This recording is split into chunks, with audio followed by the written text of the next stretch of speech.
So at the end of round one, a couple guys fell out of the first round that I really want to target for the Chargers at the top of round two with that 37th overall pick.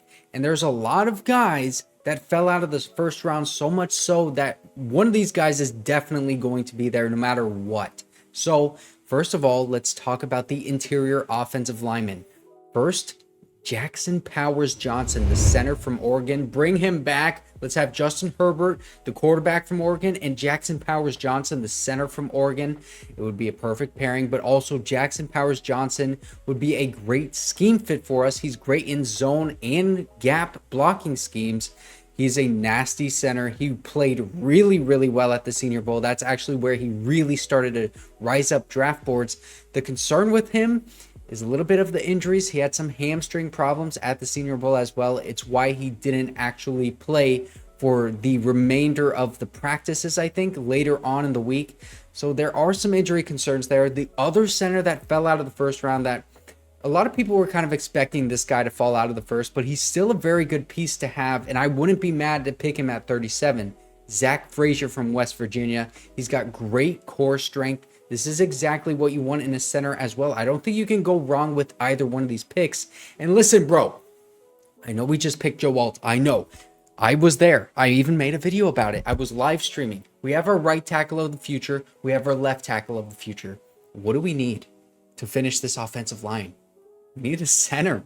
We need a right guard too. I mean, both of these guys have positional versatility. They can play guard as well. Jackson Powers-Johnson played guard at Oregon as well. But listen, if we really solidify this offensive line, and if we're totally bought into doing this and playing this Harbaugh brand of football, Joe Hortiz is also really into the offensive line as well. So really, it's just kind of the Hortiz and Jim Harbaugh way. Why not just go double dip and really make this offensive line as fierce and as strong as it possibly can be?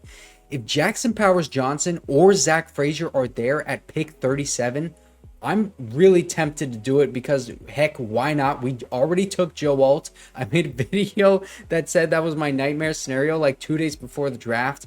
And the whole point of that video, again, was to say that, look, if that is the worst case scenario, we are doing pretty good because Joe Alt is going to be a 10-year vet in this league. We have a Pro Bowl left tackle already in Rashawn Slater. Tackles are set. Set this interior of the offensive line for the next 5 to 6 years at least with one of these guys in Jackson Powers-Johnson and Zach Frazier. You are giving Justin Herbert every possible chance to succeed, even if you are not giving him weapons. But now let's talk about some of the weapons, because wide receiver is a position that kind of went a lot in the back end of the first round. Xavier Worthy to the Chiefs. A lot of people didn't like that. Ricky Pearsall, Xavier Legette also in 31 and 32. But Adonai Mitchell is the guy that dropped out of the first round that I expected to go in the first round. Wide receiver from Texas. He's a really good route runner, probably the best route runner left in this draft. There's another guy, Troy Franklin from Oregon, but he's tall, very skinny. He's a speedster, not the best route runner. Didn't run a total complete route tree like Adonai Mitchell did at Texas. But listen, with Adonai Mitchell, he's getting CeeDee Lamb comps, all right? And I do see that. I'm not saying he's going to be the next CeeDee Lamb, but he would have gone in the first round, honestly, if Quinn Ewers was a better quarterback at Texas. He would have had a lot more stats put up because there were a bunch of times that Adonai Mitchell was cooking dudes on routes sometimes, and he just would get that ball soaring way over his head. It's like you can't even compete for a catch. So Adonai Mitchell at wide receiver, I think that would be the only wide receiver that I would consider at 37. I know Ladd McConkey is still there. A lot of people like Ladd McConkey. He's another really good route runner, but I really want a boundary wide receiver because Ladd McConkey is a Z receiver, in my opinion, kind of like Quentin Johnston is. Troy Franklin is another Z receiver. I think Adonai Mitchell is the only guy that has potential to be that wide receiver one, that X receiver. We already have the Z with Quentin Johnston. Let's just see how that works out. We've bought fully into the Harbaugh ball already. Joe Alt was the pick. That's how it's going to be, all right? Kool-Aid McKinstry and Cooper DeJean are both on the board as well. Why not address the defense now and get a boundary cornerback? Both of those guys, I think you put them on the outside cornerback spot. Cooper DeJean is the one that I'm looking at specifically, and I am salivating just thinking about him in this defense with Jesse freaking Minter and Derwin James. Imagine the amount of formations that you can have, the amount of looks that you can use to confuse defenses, and the amount of things you can do out of those looks. It would just be insane. The blitz packages from that slot cornerback spot. If you even put Cooper DeJean in the slot, you could put Derwin James in the slot. It would just be so beautiful. Cooper DeJean, very versatile. But again, I think you have him on outside cornerback. If you just want an outside cornerback, you want a physical guy who is fast. He's not a blazing fast guy, but he's very physical. He's got the size that you want. Kool-Aid McKinstry from Alabama, I think he is that guy. Doesn't give you as much versatility as Cooper DeJean would. And I think for that reason, the Chargers actually might like Cooper DeJean more than Kool-Aid McKinstry, but we'll see. Because Cooper DeJean, he is a very athletic guy, probably more athletic than Kool-Aid McKinstry. Don't let the looks fool you, but Kool-Aid McKinstry has that physicality and size that you want on the outside. If the physicality is more important to them, they would go for Kool-Aid. But I think the scheme, versatility, and you can put Cooper DeJean anywhere on this defense. I think Jesse Minter really would like that. That's another guy to consider very highly. And then my last guy to consider is Jer'Zhan Newton. I cannot believe that this guy fell out of the first round. The defensive tackle from Illinois. This guy's hands are so explosive. He's great in the run and in the pass. We could finally get some interior pressure up front because we have not had interior pressure since I've been alive, since I've literally been a Chargers fan. I don't recall ever seeing somebody like an interior defensive lineman getting some good pass rush on this team. And that is how you stop quarterbacks, especially quarterbacks like Patrick Mahomes, guys that can scramble. If you get that interior pressure, it's much easier to stop a guy like that. And Jer'Zhan Newton, he's not only going to be bringing that interior pressure, he's going to be bringing that run stop potential. So you're getting both with him.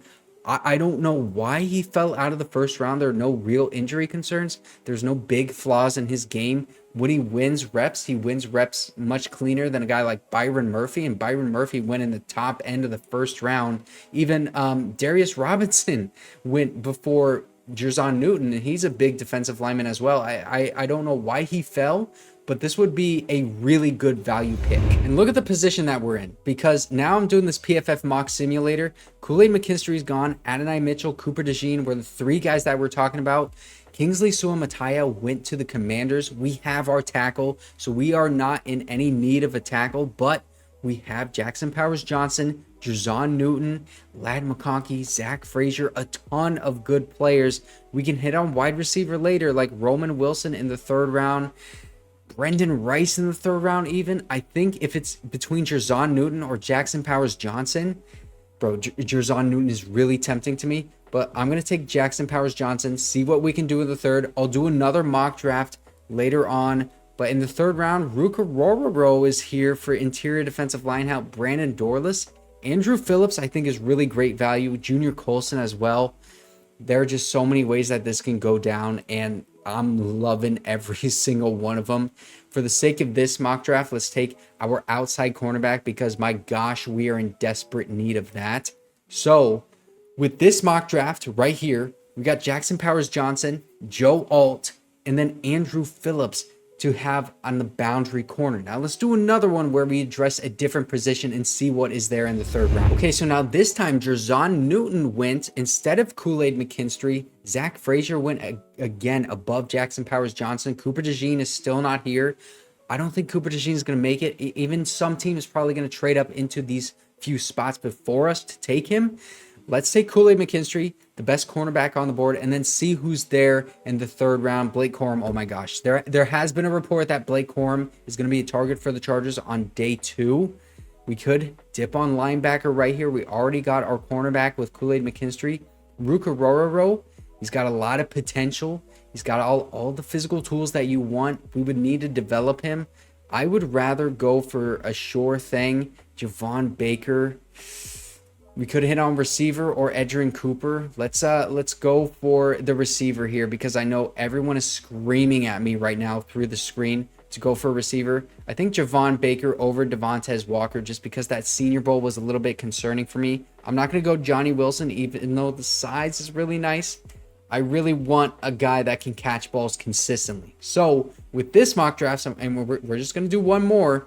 We got Joe Alt, Kool-Aid McKinstry, really good value there, and then Javon Baker. So I actually like this one a lot because the value that we get with Kool-Aid McKinstry in the second round makes up for the lost value that we had with Joe Alt at 5, which, I mean, really taking the best tackle available at 5th overall, it's not terrible value. It's actually pretty good value. It just feels bad to take Joe Alt at 5 overall because we're passing on Malik Neighbors.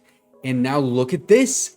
The guys who are available in this mock draft, Jer'Zhan Newton is gone. Cooper DeJean, I don't think he's going to make it. Adonai Mitchell is here. So we could have this scenario where we take the best tackle available and get Adonai Mitchell in the second round. That would be insane because I would be totally fine with taking Adonai Mitchell at 23 in a scenario where we actually traded down with the Vikings for 11 and 23. But then it would have been like J.C. Latham or Talize Fuanga at 11. We got the best tackle, and now we got a really great value wide receiver in the second round that I would have been totally fine with even trading up for in the first round. Do we hit on interior defensive line in the third? Could even go Jalen Wright and really just make this offense click. Trey Benson would be the best running back available on my board, but we hit wide receiver, so we don't need a wide receiver. I don't even know who we would take. Kyrie Jackson or Renardo Green would be my go-to guys, actually. I am going to take in this scenario, let's take Kyrie Jackson, 6'3". He's got the size. You know what? No, I'm not going to do it. Renardo Green. I'm taking Renardo Green because I actually have a bit of a man crush on this dude. I like Renardo Green a lot as a cornerback. He was one of my sleepers, and he's got all the tools that you want. He's physical. He's fast. He flips his hips really well. He comes down and run support. You just need to add about 10 pounds onto him. And now we solidified that offensive line. And then we solidified in day 2 the premier positions that a lot of us wanted to hit in the first round. We got Adonai Mitchell, A+ by PFF, and then Renardo Green. We're going to try him on outside cornerback. Hopefully Ben Herbert can add some size to him, but this is a guy who plays run defense and coverage really well. Just needs to get a bit better in zone. So now you can see with the way that the first round has fallen with all of these tackles going, it's pretty good that we did hit on tackle early on. And if we get Adonai Mitchell or even just emphasize the offensive line with taking a center like Jackson Powers Johnson in the second round, even just taking Cooper DeJean if he is there, Jer'Zhan Newton, interior defensive line, these are the guys that I'm looking at and I'm really, really hoping for at the top of day 2. If you did not see my video yesterday, yesterday because it was last night, where I was talking about Joe Alt, here are my full thoughts on Joe Alt.